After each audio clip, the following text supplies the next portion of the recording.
당신은 오늘 몇 번이나 누군가의 이야기를 했나요?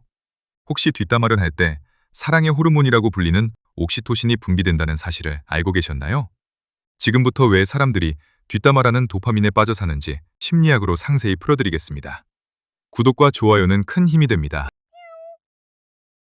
옥스퍼드 대학교의 진화심리학자 로빈 덤바 교수팀이 공공장소에서 사람들의 대화를 분석한 연구 결과가 있습니다. 놀랍게도 우리가 나누는 일상 대화의 약 65%가 제3자에 대한 이야기, 즉 넓은 의미의 뒷담화였습니다. 하루에 대화를 2시간 한다고 가정하면 그중 1시간 이상은 누군가의 이야기를 하고 있다는 뜻입니다. 그런데 더 놀라운 건 따로 있습니다. 뒷담화를 할 때 우리 뇌에서는 특별한 호르몬이 분비됩니다. 바로 사랑의 호르몬이라고 불리는 옥시토신입니다.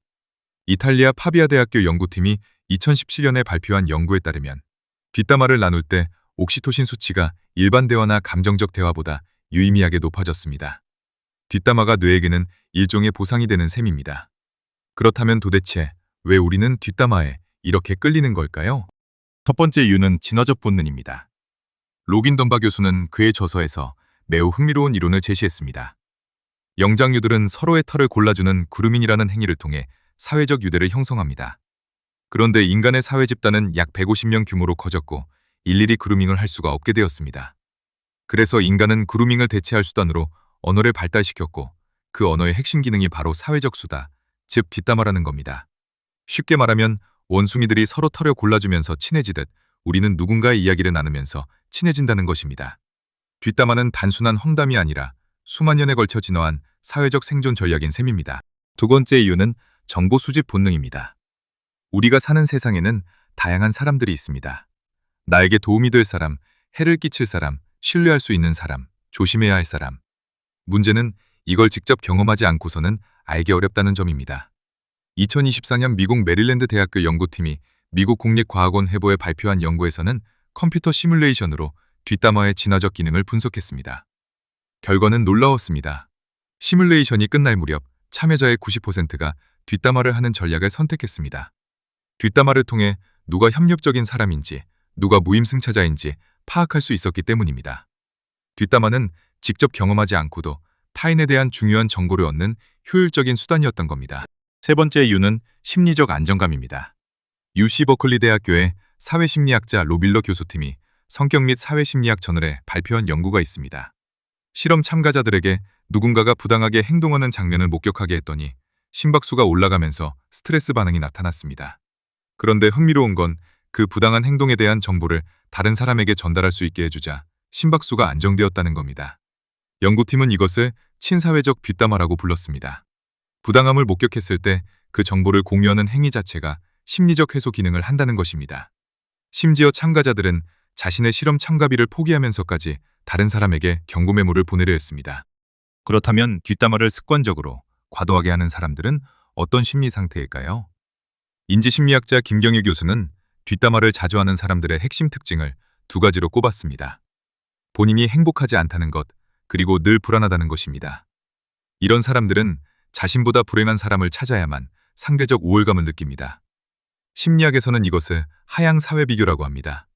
레온 페스팅거가 1954년에 제안한 사회비교 이론에 따르면 인간은 자신의 능력과 의견을 평가하기 위해 끊임없이 타인과 비교합니다. 자존감이 낮은 사람일수록 자신보다 못한 사람과 비교하는 하향 비교를 통해 심리적 안정을 찾으려 하는데 뒷담화가 바로 이 하향 비교의 가장 손쉬운 도구가 되는 것입니다. 또한 뒷담화에는 방어기제의 측면도 있습니다. 집단에서 소외되거나 따돌림당할 것에 대한 불안이 뒷담화 참여를 유도합니다. 참여하고 싶지 않지만 빠지면 자기가 다음 뒷담화의 대상이 될 수 있다는 두려움. 이것이 뒷담화의 악순환을 만듭니다.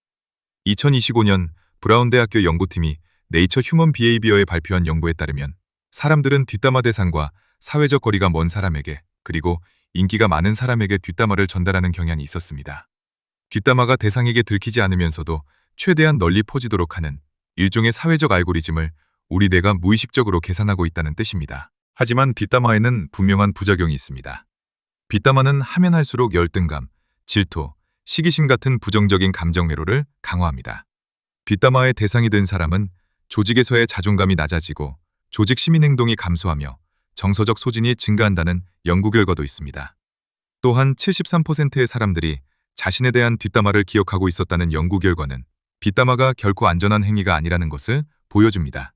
결국 뒷담화를 자주 하는 사람이라는 인식이 생기면 신뢰를 잃고 중요한 관계에서 배제될 수 있습니다. 정리하겠습니다. 뒷담화는 진화적으로 우리 뇌에 깊이 새겨진 사회적 본능입니다. 정보를 수집하고 유대를 강화하고 심리적 안정을 얻기 위한 수단입니다. 하지만 그것이 습관이 되고 악의적으로 변질되는 순간 자신의 정서 건강과 인간관계 모두를 망가뜨리는 독이 됩니다. 오늘 이 영상을 보신 후 한번 스스로를 돌아보시기 바랍니다. 나는 정보를 나누고 있는 건지 아니면 누군가를 깎아내리고 있는 건지. 그 한 끗 차이가 당신의 인간관계를 완전히 바꿀 수 있습니다.